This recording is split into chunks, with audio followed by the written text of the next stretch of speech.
Pemirsa, seorang pria di Kuningan, Jawa Barat menganiaya istri dan anaknya dengan senjata tajam. Bahkan pelaku pernah mengajak keluarganya untuk bunuh diri.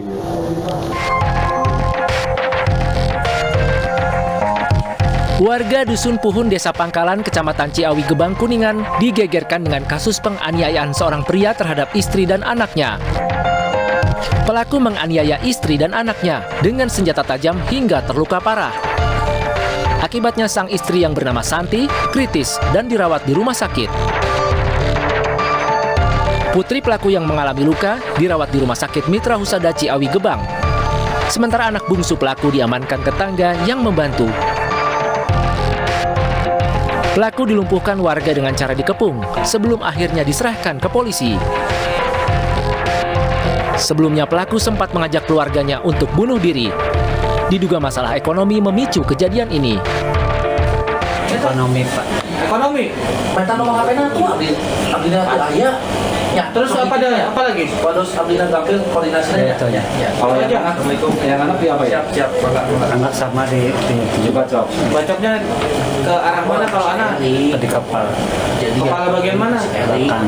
Belakang.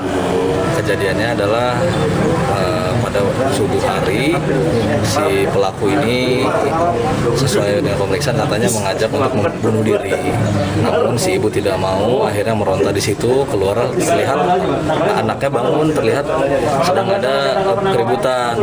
Akhirnya setelah itu dikejarlah anaknya, dibacok di kepala bagian leher, ibunya melindungi, kena lagi ibunya.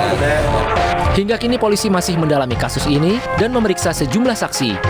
Dari Kabupaten Kuningan, Jawa Barat, Miftahudin, iNews melaporkan.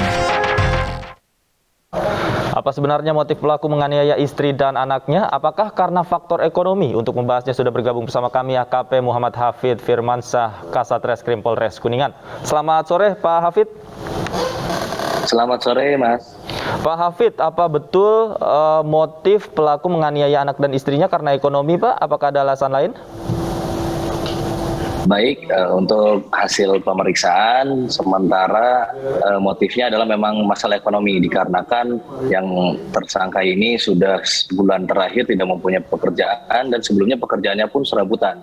Dikarenakan masalah ekonomi itu dia merasa tertekan karena harus membiayai anak, istri dan yang lain sebagainya. Timbullah keinginan untuk bunuh diri pada saat setelah sholat subuh istrinya diajak untuk melakukan bunuh diri, tapi istrinya tidak menolak, sampai akhirnya naik pitam, dia langsung mengambil golok yang ada di atas meja, langsung menebaskannya ke leher ibunya. Lalu anaknya terbangun melihat, berlari, lalu dikejar oleh pelaku dan kena satu anaknya yang itu di kepala dan itu sempat dilerai oleh istrinya sampai akhirnya yang bersangkutan korban ini lari ke rumah tetangga dan akhirnya dibantu oleh tetangga untuk diamankan, seperti itu, Pak. Baik, artinya ada 3 korban, Pak, ya? Untuk korban sebenarnya 2, tapi memang ibu dan anaknya yang satu lagi yang kecil itu tidak sempat kena tebasan. Oke, artinya yang terluka hanya 2 orang. Bagaimana kondisi korban saat ini, betul. Pak? Kondisi korban untuk sang anak sudah kembali ke rumah, diurus oleh keluarganya yang lain dengan luka di kepala. Sedangkan untuk ibunya masih berada di rumah sakit, sedang melakukan pemulihan karena pasca operasi, karena luka di lehernya itu cukup dalam, jadi diperlukan tindakan operasi. Sekarang pun kita dari pihak kepolisian masih belum bisa mengambil keterangan dari yang bersangkutan karena yang bersangkutan masih dirawat di rumah sakit. Baik, kalau dari keterangan pelaku, Pak, apakah sebelum kejadian ini juga sempat ada kejadian mengajak bunuh diri atau cekcok dengan keluarganya, Pak? Untuk hasil pemeriksaan, yang bersangkutan ini belum pernah mengajak, namun memang perilaku yang bersangkutan berdasarkan dari saksi-saksi tetangga mengatakan bahwa yang bersangkutan ini kurang bersosialisasi orangnya, tidak pernah mengobrol dengan tetangga kanan kiri, dan seringkali memang kalau memang ada kerjaan berangkat kerja dan pulang setelah itu sudah tidak ada interaksi dengan tetangga dan sebagainya. Untuk keributan memang sebelumnya tidak ada keributan, mungkin hanya keributan biasa, tidak seperti yang terjadi saat ini. Baik, Pak, ini kan ada indikasi depresi yang dialami oleh pelaku. Apakah nantinya juga tes kejiwaan juga akan dilakukan oleh polisi, Pak?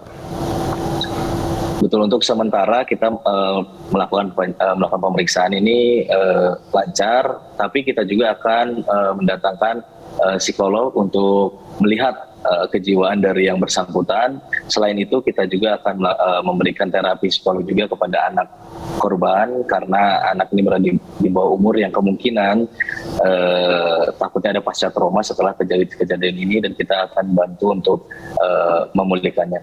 Begitu. Baik, terima kasih Pak Hafid sudah bergabung bersama kami di iNews Sore. Selamat sore.